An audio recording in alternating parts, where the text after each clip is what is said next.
Hello guys, आज का हमारा टॉपिक है टेस्टिस में पेन क्यों आता है, यानी कि लड़कों के बॉल्स में पेन क्यों आता है। तो इसके बहुत सारे रीजंस है। सबसे पहले हम बात करेंगे टेस्टिकुलर टॉर्शन के बारे में। यह एक इमरजेंसी कॉज है। अगर आपको टेस्टिस में सडनली पेन आता है तो आपको सीधा डॉक्टर के पास भागना है, क्योंकि टेस्टिकुलर टॉर्शन अगर होता है तो इसमें आपको 1 से 6 घंटे के बीच में ट्रीटमेंट लेना ज़रूरी है। अगर लेट हो जाता है तो मे भी आपके टेस्टिस डिस्ट्रॉय हो सकते हैं। इसलिए आपको कभी भी सडनली टेस्टिस में पेन आता है तो आपको सर्जन को दिखाना, डॉक्टर को दिखाना बहुत ज़रूरी है। कभी कभी क्या होता है कि टेस्टिस में पेन आता है लेकिन हम थोड़ा टाइम इग्नोर करते हैं, बाद में वो पेन कम हो जाता है तो हमें लगता है कि अभी रिकवर हो गया है रेस्ट लेने के बाद। तो ऐसा नहीं है। इस केस में क्या क्या होता है कि टेस्टिस स्लोली स्लोली डिस्ट्रॉय होता है, तो डिस्ट्रॉय हो जाएंगे तो वैसे भी आपको पेन नहीं आएगा, आपको समझ में भी नहीं आएगा, लेकिन आपको इसे बिल्कुल भी इग्नोर करना नहीं है। आप सभी को पता है टेस्टिस हमारे बॉडी का बहुत इंपॉर्टेंट पार्ट है। ये हमारे बॉडी के थोड़ा बाहर वाले पार्ट में होता है। टेस्टिस का टेम्परेचर हमेशा हमारे बॉडी टेम्परेचर से कम होता है। अगर टेस्टिस का टेम्परेचर बढ़ जाता है तो स्पर्म पे इफेक्ट हो सकता है, टेस्टोस्टेरोन लेवल पे भी इफेक्ट हो सकता है।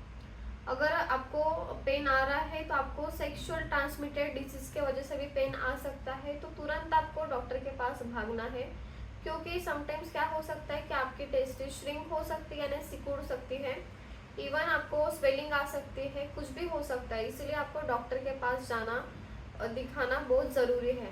डॉक्टर क्या करेंगे कि सबसे पहले सेक्सुअल ट्रांसमिटेड डिजीज को ट्रीट करेंगे। अगर आपको सडनली टेस्टिस में पेन आता है तो आपको सबसे पहले एज देखना है, ये वो बच्चा है या युवा है, तो ये पहले आपको चेक करना है। क्योंकि अगर बच्चा है तो उसको मे भी खेल कूद के टाइम पे भी उधर टेस्टिस पर लग सकता है, इसके वजह से भी उसको इंजरी उधर आ सकती है, उसके वजह से वो पेन आ सकता है। तो आपको सबसे पहले वो चेक करना है उसका एज क्या है। अगर इस पे बहुत सारे मतलब सॉल्यूशंस भी है। मैक्सिमम केसेस में हम क्या कर सकते हैं कि उसको थोड़ा टाइम रेस्ट करने के लिए बोल सकते हैं। इवन उस पर हम आइसिंग कर सकते हैं, आइस लगा लो और रेस्ट कर लो, तो इससे आपका पेन थोड़ा टाइम में कम हो सकता है।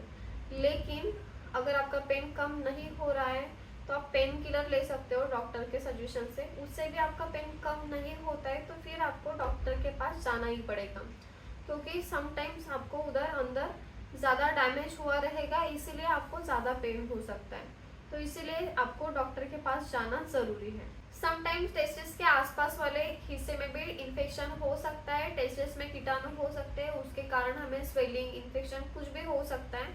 इसलिए आपको डॉक्टर को दिखाना बहुत ज़रूरी है। इस समय आपको एंटीबायोटिक्स, एंटी इन्फ्लामेटरी और रेस्ट लेना बहुत ज़रूरी है, लेकिन आपको इसके लिए अच्छे से अच्छे यूरोलॉजिस्ट के पास जाना बहुत ज़रूरी है। तो आपको घर पे ही डॉक्टर नहीं बनना है, खुद से सेल्फ ट्रीट हमें नहीं करना है, आपको सीधा डॉक्टर के पास जाना बहुत ज़रूरी है। समटाइम टेस्टिकुलर कैंसर भी हो सकता है। इसमें कुछ कुछ केसेस में पेन नहीं आता है, लाइक स्टार्टिंग में पेन आता है, बाद में आपको पेन नहीं आएगा और आपको पता भी नहीं चलेगा। तो आपको डॉक्टर का सजेशन लेना बहुत ज़रूरी है, डॉक्टर को दिखाना बहुत ज़रूरी है। अगर आपको मेरा ये वीडियो अच्छा लगा होगा तो प्लीज़ फटाफट लाइक करो, शेयर करो और सब्सक्राइब करना ना भूलें। और आप नेक्स्ट वीडियो कौन से टॉपिक पर देखना चाहते हो मुझे कमेंट सेक्शन में ज़रूर बताओ।